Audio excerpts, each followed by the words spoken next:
Hello, আসসালামু আলাইকুম। আজকে একটা ভিডিও নিয়ে আসলাম, সেটা হলো ব্রেন।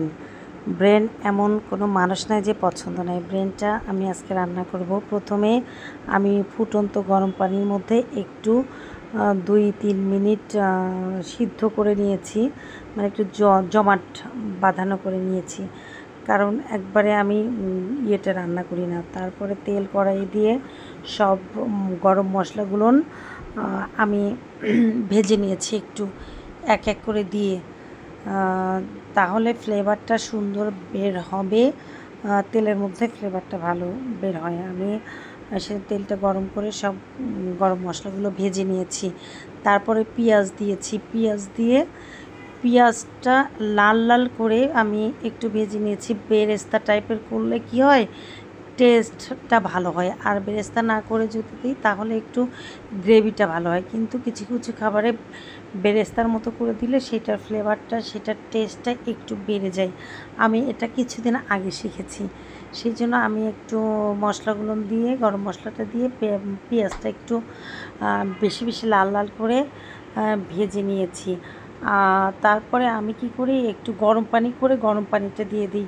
ওতে আদা রসুন দিয়েছি, আমি একটু তেলের মধ্যে আদা রসুনটা ভেজে নিয়েছি, ওটা আসলে দেখাতে পারিনি।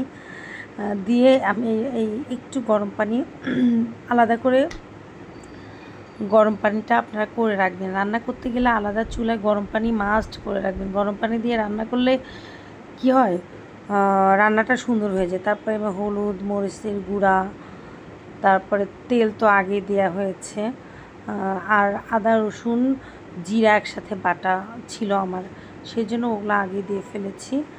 যখন তেলটা গরম হয়ে যায় শেষের দিকে একটু 30 সেকেন্ডের মতো মানে আদা রসুনটা ভেজে নিয়ে তারপরে আমি পানিটা দিয়ে পানির মধ্যে হলুদ, লবণ, মরিচের গুঁড়ো দিলে কি হয়, কালারটা সুন্দর থাকে। সেই জন্য আপনারা শুধু তেলের মধ্যেই কালারটা দিবেন না, তখন হলুদ আর মরিচের গুঁড়োটা পুড়ে যেয়ে কালারটা কালো হয়ে যায়।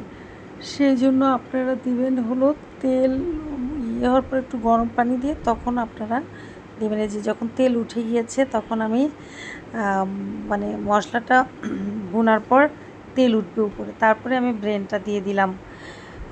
ব্রেনটা আমি ছোট ছোট করে কেটে নিয়েছি গরম পানির মধ্যে। কেউ অবশ্য কাঁচাতে একটু কি করে নেয়, সবগুলো ভেঙে ভেঙে নেয়। আমি আসলে ভাবলাম যে একটু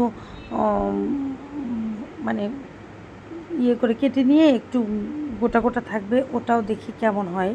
ওটাও খেয়েছি আমি অনেক আগে, কিন্তু আমার এটা মনে হয়েছে একটু গোটা গোটা থাকলে ভালো হবে। তারপর মশলাগুলোর মধ্যেও অনেক একটু মেখে টেখে নিয়ে তারপরে কষালাম কিছুক্ষণ, নেড়ে নেড়ে ওই মশলাটার মধ্যে ব্রেনটা কষালাম। কষে কিছুক্ষণ, যতক্ষণ মনে হবে, যে রান্না করে সে তো বুঝবেই যে কতক্ষণ রান্না করতে হবে। অনেক দিন পর আমি দুইটা ব্রেন ছিল, আমি দুইটা ব্রেনে রান্না করলাম।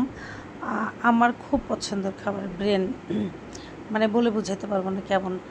তারপরে আমার কিছুক্ষণ এই যে কষানোর পরে আমি হয়ে যায়নি, কিছুক্ষণ কষানোর পরে আমি পানি দিয়েছিলাম, একটু ইচ্ছা মতো পানি, যে ওটা শুকাবে যতটুকু মনে হবে।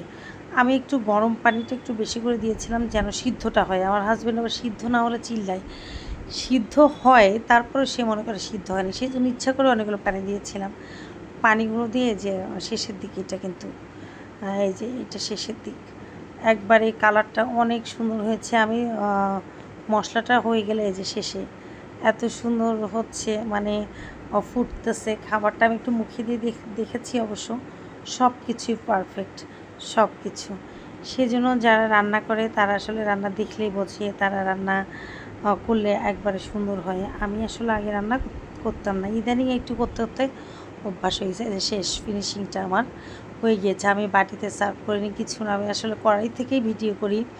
আমার সব কিছু করতে আসলে অনেক বিরক্ত লাগে, সেই জন্য মনে করি যেটা ট্র্যাডিশনাল, যেটা খাচ্ছি করছি সেইভাবে। আমি আসলে এডিটিংও করি না, যেরকম থাকে সেরকম, শুধু ছোট ছোট ক্লিপ করলে একসাথে লাগাই। ভালো থাকবেন, দেখবেন।